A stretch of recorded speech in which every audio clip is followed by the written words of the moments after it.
This month we're going to be talking about archetypes, and we're going to be focusing especially on masculine archetypes and how they can help us heal things that have been damaged inside us. We're just going to take it one section at a time, 1 week at a time. So I hope you will follow me on this little adventure into masculine archetypes. Welcome to the Stories Cafe podcast, the espresso version of Stories Cafe, offering quick, enriching moments of reflection on literature, cinema, archetypes, philosophy, and the art of living deliberately. Just like a perfectly crafted espresso at a Parisian cafe, each episode is a brief pause for you to submerge yourself in something invigorating and fulfilling. I'm Annette Wernblad, course creator, internationally published author, and wanderer at heart. So cozy up as we explore the powerful world of stories, how they shape our lives, and teach us the art of living deliberately.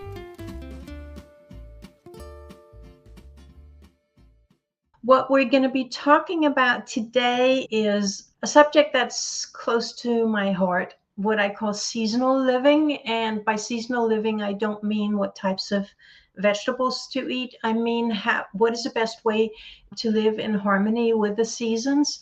And particularly, we're going to be looking at how can we use the masculine archetypes to facilitate healing. That pandemic damaged something inside of us, I think. And I think it is appropriate, it's an interesting thing to look at.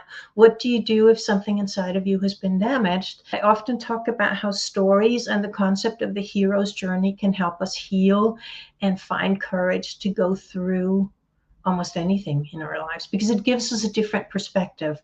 So the perspective we're going to be looking at is particularly the masculine archetypes. And I'm going to explain just really briefly what archetypes are and what masculine archetypes are. I'm not the only one, but I divide the year into 4 seasons, which is, I think, the normal thing to do. It sounds as if it's something I invented.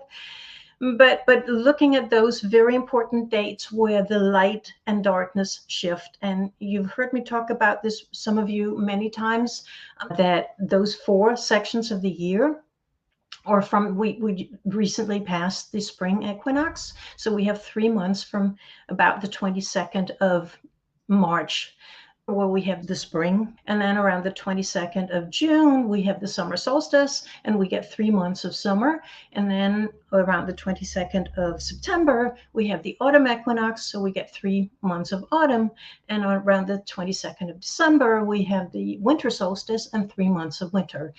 And I think it is very useful to get more energy and strength and stamina and courage in our lives to live according to those seasons, but also to look at the various stories that have something, and particularly the various archetypes. So I think, why do we talk about that? The masculine archetypes this time of year, because this time of year is what we call the yang season. From the spring equinox until the fall equinox is a predominantly masculine season. And I will explain more about that. Those of you who want to hear more about that, I am giving the free bonus masterclass for the summer solstice, where I will talk more about all these things. What are archetypes? The shortest possible version is that archetypes are fascinating elementary life energies, and they have to do with stories. Where do we encounter the archetypes?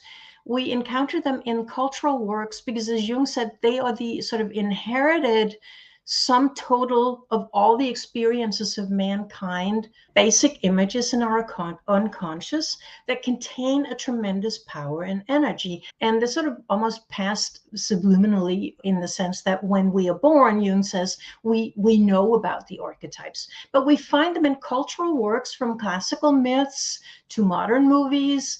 And that means, just to take an example from the song lyric so that it becomes very clear what I mean, a song by Bruce Springsteen called Highway Patrolman. And it starts with these lines: "My name is Joe Roberts. I work for the state. I'm a sergeant out of Perrinville, barracks number 8. I always did an honest job, honest as I could. but I got a brother named Frankie, and Frankie ain't no good. Now, that's an archetypal story, and it's the archetypal story that we all know, which might start with the lines, once upon a time, there was a man who had 2 sons. Do you all know that story? It's an archetypal story. And the thing is that according to Jung, we know this archetype, which it's the archetype that Jung calls the hostile brothers. We know that when we're born with the knowledge of that archetype. And that means that when we then hear these stories, I think the interesting thing is that we don't actually, the Jungian analogy that some of you have heard me recount many times is that if you imagine a cork like you have in a wine bottle in an ocean, the cork corresponds to your conscious ego, that is the part of you that you are conscious of, and the ocean corresponds to the rest of you. And that means there are vast areas of ourselves that we don't have immediate access to. But those areas, and this is what I mean, this is my life's work. This is what I live and breathe and sleep and eat, is that stories have access to those layers of us. And when we listen to stories, it's like exercising. When you go out and you say, how does that story of the hostile brothers, how does that exercise my knowledge of deeper parts of me? Well, the same way, if you go out jogging, you don't think about, oh, what does this do to my ligaments and unless you hurt yourself, and my muscles and my connective tissue and all that. It just happens whether you're thinking about it or not. So my point in this, and the reason why I keep coming back to really getting to know archetypes and really becoming it happens whether you're conscious of it or not. But if you are conscious of it, and if you learn how to decode the archetypes, you can use it consciously to make your life deeper. You can use it instead of it using you. Thank you so much for joining me. I hope you enjoyed your espresso break and learned something new. If you're eager to dive deeper into the world of stories and ideas, be sure to hit the follow button in Spotify or the plus button in Apple Podcasts so that you get each new episode straight to your podcast app. You can also visit us at Stories Cafe. Just go to stories-cafe.com. There you can explore free content for a taste of what we offer, or if you're ready for more, a paid membership unlocks in-depth discussions, full access to our archives, and a vibrant community of fellow story enthusiasts. I am so thrilled to have you here, and I look forward to welcoming you back to the Stories Cafe soon.